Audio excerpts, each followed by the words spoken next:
Roh Kudus tetap berkuasa atas dirinya. Itulah sebabnya maka Daud sanggup mengubah nasib bangsanya. 1 Samuel 17 ayat 50. Ini peristiwa terjadi. Peristiwa yang besar terjadi untuk seorang yang bernama Daud. Dan hari itu benar-benar nasib bangsanya ada di tangannya. Demikianlah Daud mengalahkan orang Filistin itu dengan umban dan batu. Ia mengalahkan orang Filistin itu dan membunuhnya tanpa pedang di tangannya. Siapa yang dibunuh Daud ini? Siapa tahu? Betul, Goliat. Hari itu saudara, di medan perang, bangsa Israel, tentara orang Israel dan tentara orang Filistin berhadap-hadapan. Tetapi tentara orang Israel kecut, tawar hati, dan takut. Takut sekali. Akhirnya, karena mereka takut, boleh dikatakan hanya nunggu waktunya saja, maka seluruh tentara Israel akan angkat tangan, menyerah kepada Filistin. Berarti nasib bangsa Israel pada waktu itu gawat, berada di ujung tanduk. Jadi bangsa Israel pada waktu itu membutuhkan penolong untuk membebaskan mereka dari ancaman tentara Filistin yang mengerikan. Kalau saja orang Israel kalah, maka orang Filistin menguasai seluruh Israel. Jadi pemimpin pemerintahan ada di orang Filistin, terjajah mereka. Tetapi saudara, tampillah Daud. Pendek cerita, Daud membunuh Goliat raksasa besar itu. Itu panglima tentara orang Filistin. Dia bunuh dengan umban, jatuh di hadapan Daud. Nah, maka genaplah judul kita ini tadi. Seorang yang diurapi bisa mengubah nasib bangsanya. Nasib bangsa Israel diubah oleh seorang yang bernama Daud.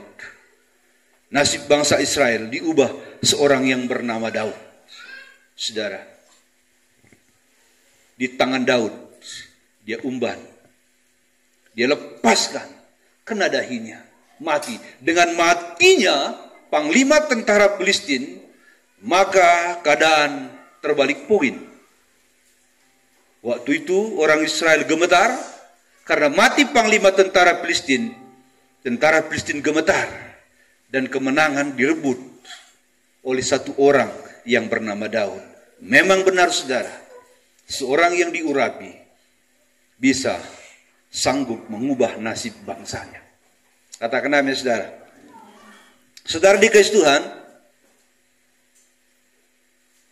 mengapa Roh Tuhan begitu berkuasa atas Daud, sehingga urapan yang dia miliki, kuasa yang dia miliki dari Allah itu, sanggup membunuh Goliat dan sekaligus mengubah nasib bangsa Israel.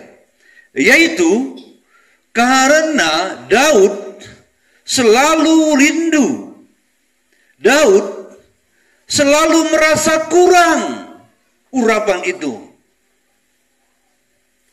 Seperti nyanyian yang berkata, seperti rusa merindukan sungai yang berair. Seperti rusa merindukan air, begitulah jiwaku merindukan Engkau.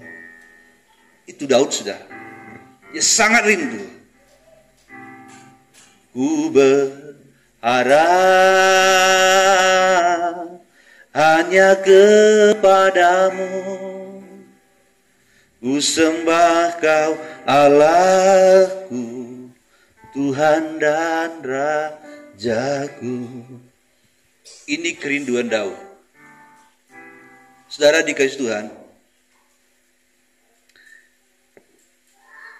kalau kita dijamah Tuhan, kalau kita diurapi Tuhan lagi, kalau kita dipenuhi Tuhan lagi dengan Roh Kudus-Nya, itu maksudnya supaya Anda itu lebih dipakai dari sekarang. Amin. Lebih hebat dipakai dari sekarang, dari hari ini. Tapi betapa banyaknya sentuhan itu hanya sebatas kita segar saja, ya kan? Betapa banyaknya urapan itu sebatas kita meneteskan air mata saja. Tapi maksud Tuhan supaya kita itu lebih dari hari ini dipakai Tuhan. Katakan amin, saudara. Tuhan tidak pernah membatasi kapasitas kita. Kamu sudah sampai di sini aja, udah, enggak, saudara. Tapi dia tunjukkan, kau akan kuangkat lebih tinggi lagi. Kau akan kuangkat lebih dari sekarang. Amin. Amin, saudara. Jadi mari rindukan Tuhan lebih lagi dan lebih lagi.